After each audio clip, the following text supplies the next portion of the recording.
Les dégâts, il y en a beaucoup, les dégâts qui sont dus au stress et à la souffrance au travail, parce que le travail donne un sens à la vie. C'est le prolongement de la personnalité qui permet à l'individu de se créer.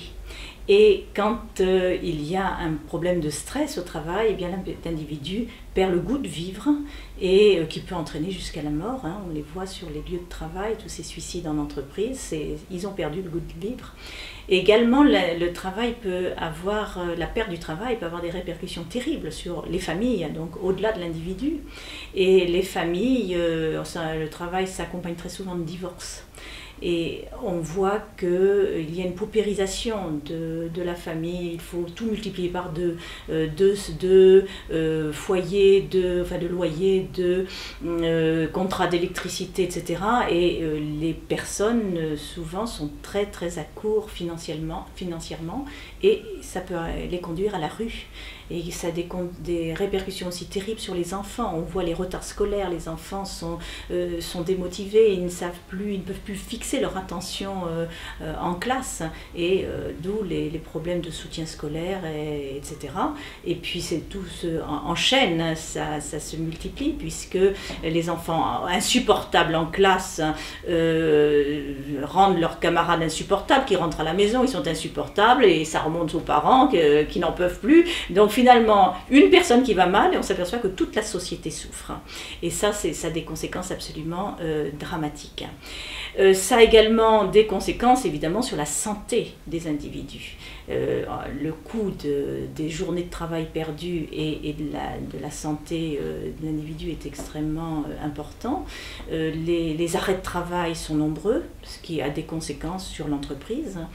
Les entreprises, il y en a qui ferment, tout simplement parce que les salariés étant complètement démotivés par une ambiance de travail exécrable, eh bien, les entreprises sont conduites à la faillite et ferment. Donc les coûts psychosociaux sont immenses.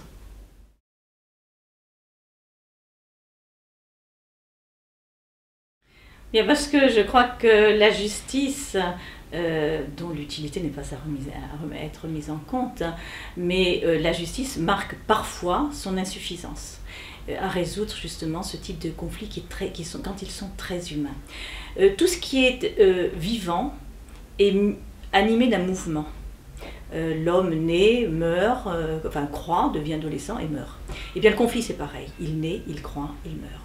Et une personne en conflit est une personne qui doit être accompagnée jusqu'à le dénouement de son conflit, si on veut que le conflit ait un dénouement harmonieux. Dans les pays asiatiques, c'est animé par la pensée de Confucius, tout est harmonie. Et le conflit marque une rupture dans l'harmonie de la relation à l'autre. Et donc, il est important de rétablir la relation harmonieuse, l'harmonie dans la relation. Donc, le procès, lui, il est statique. Et il s'oppose au dynamisme de la relation entre les personnes. C'est pourquoi le procès n'est pas toujours adapté, n'est pas une bonne réponse à ces problèmes quand ils sont humains.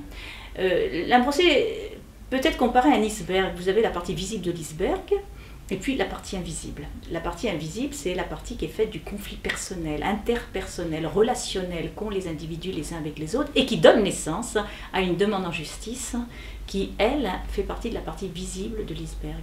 Mais la demande en justice, bien souvent, ne correspond pas à ce qui est réellement demandé. Parce que ce qui est recherché dans un procès, c'est souvent une demande de communication, une demande d'explication. Or, ce n'est pas le juge qui ne sait pas ce qui s'est passé qui va donner une explication. Le juge va résoudre une équation juridique, parce que l'individu en souffrance va aller trouver un avocat. Que va faire l'avocat? Il va traduire en équation juridique, en termes juridiques, la souffrance de l'individu, la souffrance humaine.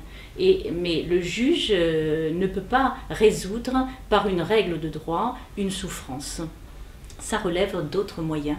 Et ces autres moyens, ça peut être la conciliation menée par le juge, ça peut être aussi la médiation menée par une tierce personne. Et puis la justice va aussi se heurter à d'autres problèmes qui sont la preuve en justice. On peut avoir raison, mais notamment tous les problèmes de harcèlement moral sont très difficiles à prouver en justice. Et puis pour l'entreprise, eh bien, un procès c'est une mauvaise publicité. Il vaut mieux que l'entreprise règle elle-même les problèmes avec son personnel. Et parfois, elle a besoin de remotiver le personnel quand l'ambiance est détestable en entreprise et qu'on voit le chiffre d'affaires qui baisse. Pour toutes ces raisons, il vaut mieux passer par d'autres moyens qu'un procès.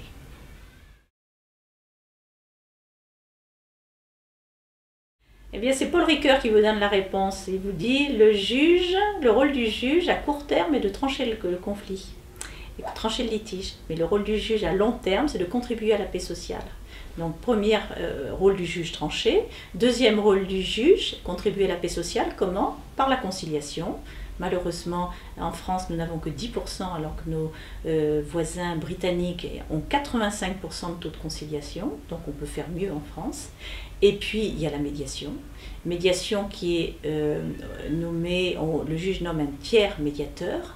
Et là, ça balbutie. À Grenoble, nous avons fait 1000 médiations avec un taux d'accord de 750 accords, donc 75%, le taux était de 75% d'accords. Et donc ça marche très bien. Et alors, l'intérêt de la médiation par rapport à la conciliation, c'est d'abord le temps. Le médiateur a 3 mois, le juge conciliateur a 10 minutes, même pas, et encore quand il les prend.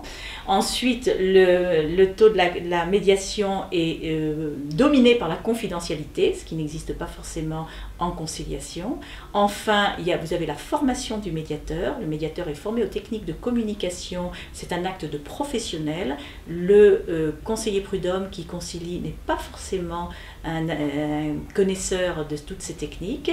Et enfin, l'accord trouvé en médiation sera un accord conforme aux intérêts et aux besoins profonds des parties, et beaucoup plus qu'un accord qui sera fondé sur une règle juridique.